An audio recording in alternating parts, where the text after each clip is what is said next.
Goeiedag, baie welkom as jy ingeskakel het by hierdie uitsending. Hierdie opname gebeur hier aan die einde van die jaar, aan die einde van November, en ons noem hierdie diens die dankbaarheidsdiens, of ons noem hom dankbaarheidsfees. So een Sondag in 'n jaar, kom ons het eintlik tot 'n stilstand, en dit maak sin om dit aan die einde van die jaar te doen, om net te sê, waarvoor is ons dankbaar? Kom ons kyk bietjie terug, kom ons kyk bietjie vorentoe. So ek wil graag vandag julle innooi in 'n reis saam met die volk in die woestyn aan die hand van Eksodus 16. So, wees gegroet in die naam van die Here, wat met elke een van ons 'n afspraak het. Amen. So, in Eksodus 16 is die wonderwerk wat plaasvind van manna en kwartels. Nou, dit is 'n lang gedeelte, so ek gaan net vir julle sulke stukke lees. So die eerste ene noem ek, die eerste gedeelte van dit wat ons hierso lees, noem ek sug, kla, verset of murmureer. So, Eksodus 16 vers 1 tot 3 sê, dit was op die 15de van die 2de maand nadat hulle uit Egipte getrek het. In die woestyn het die hele volk hulle teenoor Moses verset en gesê, as ons maar liewer in Egipte omgekom het deur die hand van die Here, terwyl ons by die vleispotte kon sit en oorgenoeg kos kon eet. Nou het julle ons hiernatoe laat trek in die woestyn en die hele volk gaan van honger omkom. So, onthou nou, waar is die volk? Hulle is in die woestyn, nie ideale plek nie. Hulle kom van Egipte af, nie ideale plek nie. Twee baie slegte plekke. En hulle begin kla by Moses en Aaron, en hulle sê, ons kan nou maar eerder eintlik terug gaan Egipte toe. Vat ons maar net terug Egipte toe, daar het ons ten minste kos gehad. So, ek weet nie, was jy dalk ergens in 2025 in so 'n plek, in so 'n slegte plek, dat jy verlang het na 'n ander slegte plek nie, dat dit so sleg gaan, dat sleg minder as sleg is. Nou, onthou nou waarheen verlang hulle terug, Egipte. Egipte was 'n plek waar hulle gehuil het, Egipte was 'n plek waar hulle hard gewerk het, Egipte was 'n plek waar hulle seuns doodgemaak is. En eintlik is hulle nie eerlik met hulle self nie, want Egipte was nie vir hulle goed gewees nie. En Egipte was nie beter nie. Hulle het in Egipte gesit en uitgehuil en geskree vir die Here. En die Here het daar 10 plaae, 10 wonderwerke gekom en homself geopenbaar en gesê, maar ek sal julle versorg. Toe doen hy nog 'n wonderwerk, hy laat die see voor hulle oopgaan. En hy wys, ek is betroubaar.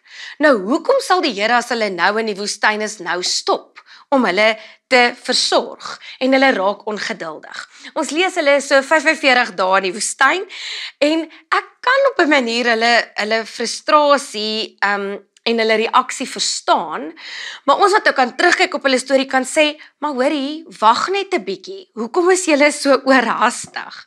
Want hulle kan nie weet nie of die Here hulle gaan versorg nie. Ja, hulle het al die hand van die Here gesien en beleef, maar hulle sit maar nog met baie twyfel in hulle harte.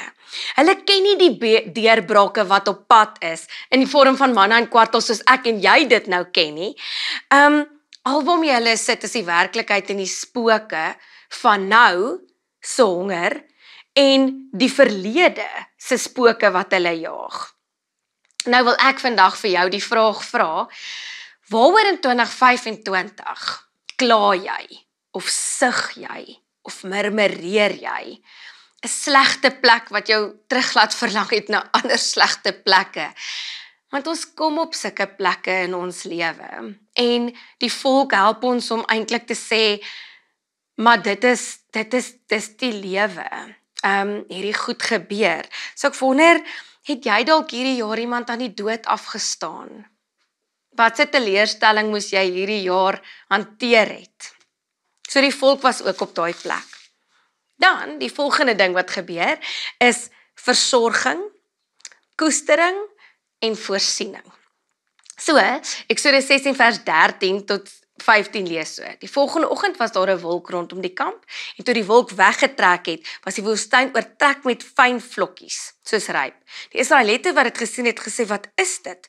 Maar hulle het nie geweet wat dit is nie. Toe sê Moses, "Dit is die brood wat die Here vir julle gee om te eet." So wat is God se reaksie op hulle kla en hulle sug en hulle murmureer? Die Here straf hulle nie. En dit is vir my so mooi. God se reaksie nie is nie om te sê, "Ag, weet jy wat, ek het julle nou so ver gebring, nou gaan ek julle los." Want julle is nou ongeduldig en julle wil nie hoor nie en julle wil nie my sien nie. Nou, hulle vertrou hom nog nie. Hulle verstaan nog nie eintlik hoe God se liefde werk nie. En God is nie 'n wraakgierige God nie. Hy voorsien. Hulle raak ongeduldig, maar God raak nie ongeduldig met hulle nie. God se wonderwerke raak nie op nie. Daar's nie 'n beperking op die hoeveelheid wonderwerke wat God kan of wil doen vir sy kinders nie. En letterlik val daai manna in hulle skoot. Ek weet nie, ander ma's wat ook moet baie gereeld kos maak en elke aand moet sorg dat daar iets te eet is vir die gesin, sal nou verstaan, sal dit nie nou tog maar bietjie lekker wees as elke aandete net in jou skoot val nie. Jy hoef nie bekommerd te wees nie, jy hoef nie te beplan nie, jy hoef nie die oggend vroeg al die maalvleis uit te haal om te ontvries vir vanaand nie. Die kos val net, letterlik, in hulle skote. En die Here kom voorsien vir hulle oorvloedig. Die Here sê, "Ek sien julle raak." Die Here sê, "Ek hoor julle gebede en ek hoor julle kla." En die Here bring vir hulle op 'n wonderbaarlike manier uitkoms. Nou hoop ek, as jy terugkyk na 2025, dat jy ook sulke oomblikke gehad het. Dat daar in 2025 ook oomblikke was waar jy gesê het, "Ja, Here, dankie. Dankie dat U vir my uitkoms gebring het. Dankie dat U my gehoor het. Dankie dat U my gesien het. U liefde koester my en U het vir my 'n pad gemaak in die woestyn. Planne gebring toe ek honger was." So ek hoop 2025 het ook vir jou versorging en voorsienigheid gebring. En dan, nog 'n deel van hierdie verhaal is, hulle moet net genoeg vat vir elke dag. So, saam met hierdie manna en kwartels, dit is nou brood en voeltjies, so dit is, soos lekker, dit is soos 'n KFC, dit is soos chippies en hoender, wat hulle toe geëet het in die woestyn, het daar voorwaardes gekom. En julle kan dit gaan lees in vers 4 tot 5 en dan weer vers 19 tot vers 21. Maar die voorwaardes wat gekoppel was aan hierdie manna en kwartels, het so geklink. Almal mag net genoeg vat vir die persone by hulle. So as jy 4 mense is, dan vat jy net genoeg kos vir 4 mense. Wat dit hulle moes leer is om oor te gee. Want, ons het mos hierdie menslike instink om maar op te gaar. Om meer te vat as wat ons nodig het. Hoekom doen ons dit? Want ons het 'n vrees goed gaan opraak. Wat as 'n ramp my môre tref en ek's nie voorbereid nie? Ek moet bymekaar maak. Wat as ek nie môre weer manna en kwartels kry nie? Ek moet bymekaar maak. Die tweede ene is, hulle mag net genoeg vat vir vandag. So weer, net genoeg vir jou mense, maar ook net genoeg vir nou, nie vir môre nie. Nou ons as mense het hierdie menslike instink en soeke na sekuriteit. En hoe kry ons sekuriteit? Ons maak staat op ons eie kragte, ons eie hulpbronne, ons eie vaardighede. En dan leer die Here vir hulle, deur vir hulle te sê, vat net genoeg vir vandag. Dit te sê, vertrou my alleen, want ek sal vir julle voorsien. Ek sal by julle wees. Ek beloof dit. En dan die derde ding, wat hierdie manna en kwartels se voorwaarde was, hulle moes op die 6de dag 'n dubbel porsie optel, want op die 7de dag, wat die rusdag was, het die Here nie vir hulle manna en kwartels gegee nie. Dit leer hulle natuurlik om gehoorsaam te wees. Dit leer hulle om afhanklik te wees, want hulle moet wag op die Here, dat hy wel dan weer na 'n dag se rus vir hulle weer sal manna en kwartels gee. En ons as mense het mos hierdie instink na beheer. Dit is ons moeilik om gehoorsaam te wees aan 'n opdrag wat ons sê, okay Here, maar ek gaan nie hierdie situasie probeer beheer nie.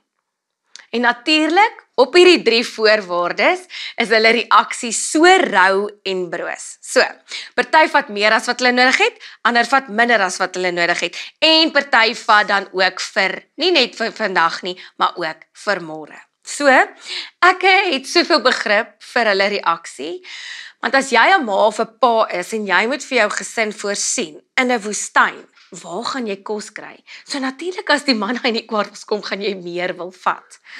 Die ander ding ons lees in Eksodus 12 vers 37, dat hulle het getel hoeveel mense uit Egipte weggetrek het, en daar was 600,000 mans. So as jy die vrouens en die kinders bytel, is die geskatte hoeveelheid Israeliete op daardie stadium 2 miljoen. So, wie gaan vir 2 miljoen mense in die woestyn sorg? As die manna in die kwartels voor jou deurland, gaan jy meer vat, want jy weet nie of dit môre weer met jou gaan gebeur nie. Hierdie riglyne van Jesus leer vir hulle, vertrou net op my.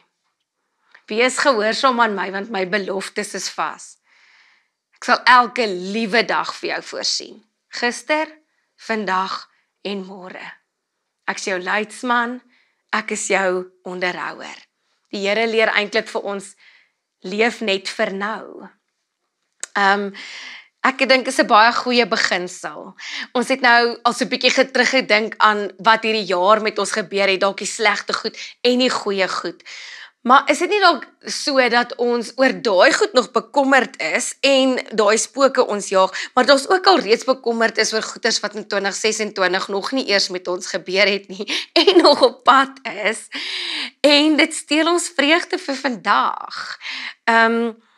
Daarso Tom Smith skryf 'n boek Vind God in die gewone, en in die boek praat hy van memento mori. So dit word vertaal met bedink jou dood of hou die dood voor oë. Nou vir my is dit 'n vreemde konsep, want ek wil ons sal eerder sê hou die lewe voor oë, lewe voluit. Soek elke geleentheid in die lewe. Ons praat oor die lewe, nie noodwendig oor die dood nie, maar dit is presies dieselfde konsep, want hierso is waaroor dit gaan. Dit sê jy lewe net nou, want jy kan môre of selfs nou doodgaan.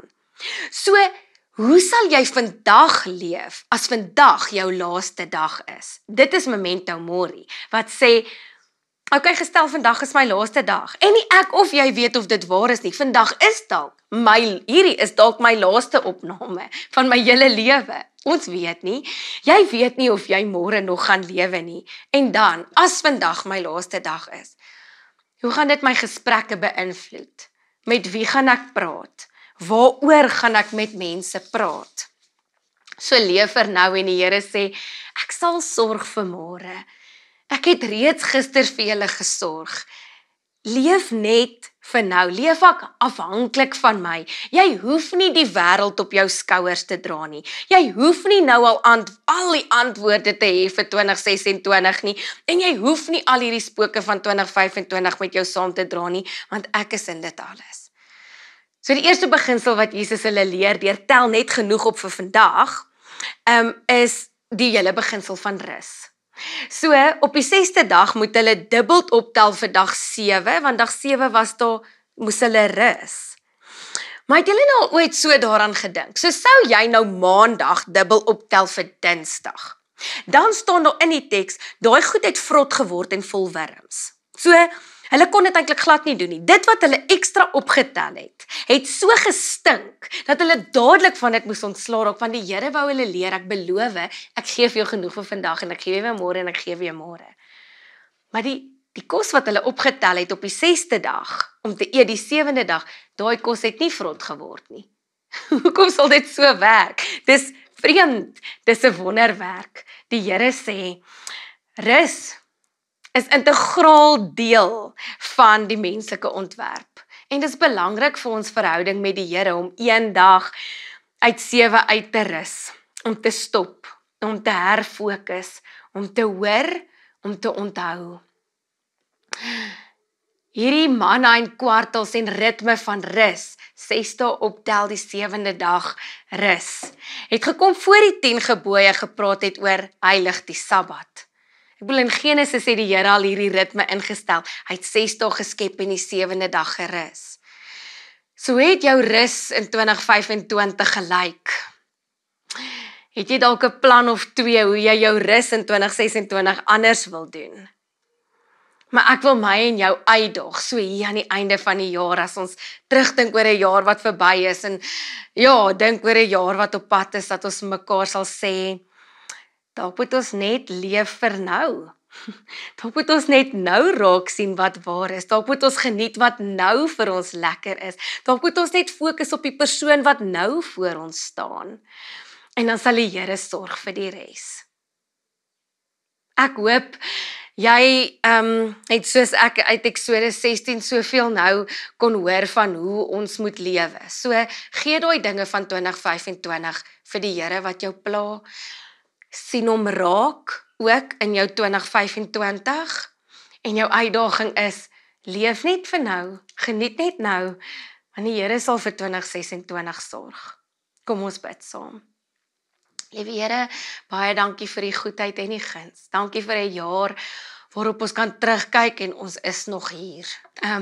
Ons voel dalk stikkend geslaan en moeg en op en daar was dalk nog 'n klomp traumas wat onverwerk is, wat onder die oppervlakte lê. Maar liewe Here, ons weet ook as ons so hierso sit en saam kuier, U was ook vir ons goed gewees. U genade was vir ons genoeg. Maar ons wil ook leef soos mense, liewe Here, wat weet dat U genade elke liewe dag genoeg is. Vandag en môre en die dag daarna. Dat ons sal geniet dit wat U nou vir ons gee. Nou sal voluit leef en onthou en vertrou, U is in môre. Amen. Mag jy weet dat die Here se genade elke dag vir jou nuut is. Amen.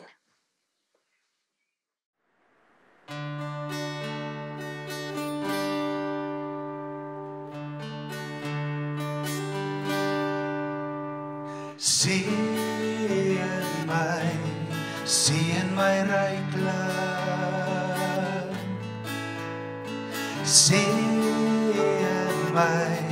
Sien my daadwerklik. Vermeerder my grondgebied, hou U hand oor my, laat my geen pyn veroorsaak nie, o Heer, sien my.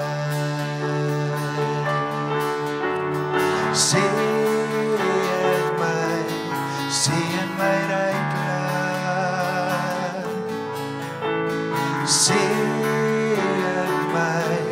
Sien my daadwerklik. Vermeerder my grondgebied, hou U hand oor my, laat my geen pyn veroorsaak nie, o Heer, sien my.